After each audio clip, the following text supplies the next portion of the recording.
Yang nulis Bulughul Maram malah kunutan dan bermadhab. Kemarin kan saya ngomong nih di sini nih malam Rebo. Mungkin di akhir saya bicara intonasi saya mungkin keras. Tapi mudah-mudahan tidak ada caci maki. Tapi saya keras. Itu Ibnu Hajar Al-Asqalani yang nulis Bulughul Maram bermadhab. Madhabnya apa? Syafi'i. Yang baca kitab atau yang mengamalkan Bulughul Maram misalnya di Indonesia malah nggak bermadhab atau mungkin anti madhab.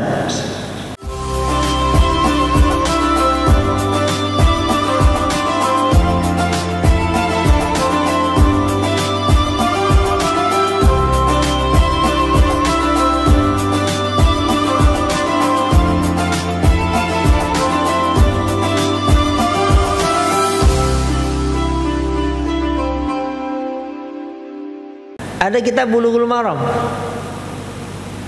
Ada kitab Bulughul Maram dan itu ada riwayatnya. Bapak Ibu yang dimuliakan oleh Allah Subhanahu wa taala, begini. Penulis kitab Bulughul Maram itu siapa?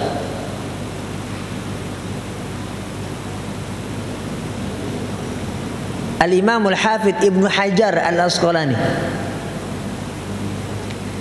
Yang nyusun kitab Bulughul Maram itu siapa? Al-Imam Ibnu Hajar Al-Asqalani, ulama Mesir, pakar hadis besar dan salah satu yang terbesar sepanjang zaman. Bergelar Amirul Mukminin fil hadis. Jadi ulama yang sudah mencapai tingkat kepakaran hadis yang sangat-sangat langka. Itu bergelarnya Amirul Mukminin fil hadis. Di antara ulama yang sangat langka itu adalah Al-Imamul Hafidz Ibnu Hajar Al-Asqalani yang nulis kitab Bulughul Maram. Lah kita tahu-tahu ngutip hadis yang ditulis oleh Al-Imam Ibnu Hajar dalam kitab Bulughul Maram tentang kunut. Ternyata yang nyusun kitab itu kunutan. Kenapa beliau bermadhab Syafi'i? Bahkan orang yang sangat dihormati di dalam madhab Syafi'i dan ulama yang berpegang teguh kepada madhab Syafi'i yang nulis Bulughul Maram.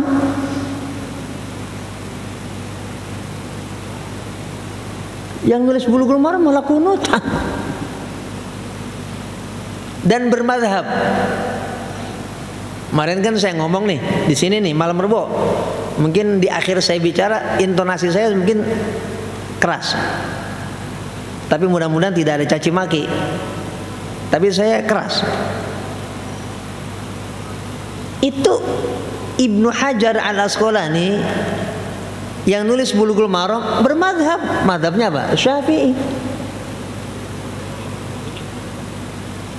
Yang baca kitab atau yang mengamalkan Bulughul Maram misalnya di Indonesia malah nggak bermadhab atau mungkin anti madhab. Yang baca kitab hadis arba'in dan yang membaca kitab Riyadhus Shalihin lupa lihat penyusunnya siapa? Al-Imam An-Nawawi. Ternyata bermadhab Syafi'i, masih bermadhab. Bukan masih bermadhab lagi. Kalau bahasa kasarnya apa tuh namanya? Biang. Biang madhab. Itu Imam Nawawi yang menulis kitab Riyadhus Shalihin. Ternyata masih bermadhab.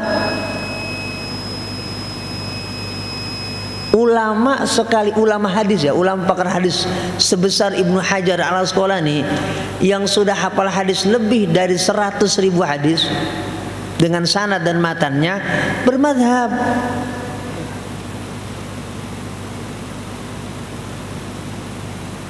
Imam Nawawi yang menulis kitab Riyadhus Shalihin dan hadis arba'in ternyata bermadhab. bahkan secara konsisten.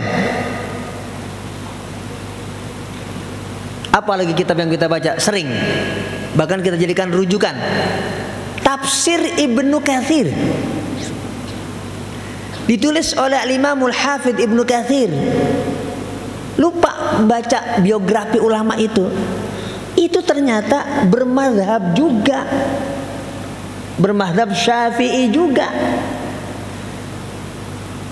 Jadi kitab-kitab rujukan utama dalam tafsir dan hadis yang kita baca di Indonesia ini dan di dunia, ternyata apa? Bermadzhab. Memang unik, yang baca dan mengamalkan enggak bermadzhab, anti mazhab. Saya nggak bilang aneh, unik kayak gitu. Unik. Ini ulama sudah hafal hadis lebih dari 100.000 dan sudah menguasai banyak ilmu, ilmu nahunya, bahasanya, balaghahnya. Jadi masih ada rasa tawadhu, rendah hati, masih ada rasa malu. Apalagi saya, taruhlah saya hafal kitab hadis Sahih Muslim, anggaplah begitu, sanad dan matannya, atau Sahih Bukhari, sanad dan matannya, anggaplah begitu. Tapi saya juga masih bukan malu lagi, sangat malu. Bahkan mungkin untuk mengatakan, udahlah saya ngapa saya udah nggak usah lah, nggak usah mata-mata, saya lempar aja udah tuh. Bukan malu lagi, rasanya minder saya ini. Mudah-mudahan bukan untuk sombong maksudnya. Lah itu ulama yang tentu jauh lagi lebih alim, lebih luar biasa. Tetap konsisten itu bermadzhab. Lepas ada satu dua yang kemudian kita mungkin ada satu dua, misalnya yang sering orang bicara apa kalau lagi haji, apa tuh namanya? Apa namanya Pak Jumidin? Bersentuhan. Ya nggak paling satu dua masalah. Tapi selain beberapa masalah itu kita tetap konsisten bermadzhab. Nah pas di Indonesia memang ya madzhabnya Syafi'i gitu. Sebenarnya nggak hanya madzhab Syafi'i. Ya kalau di Maroko, di Aljazair ya madzhab Maliki. Silakan. Mauritania madzhab Maliki. Gitu. Tetap mereka bermadzhab.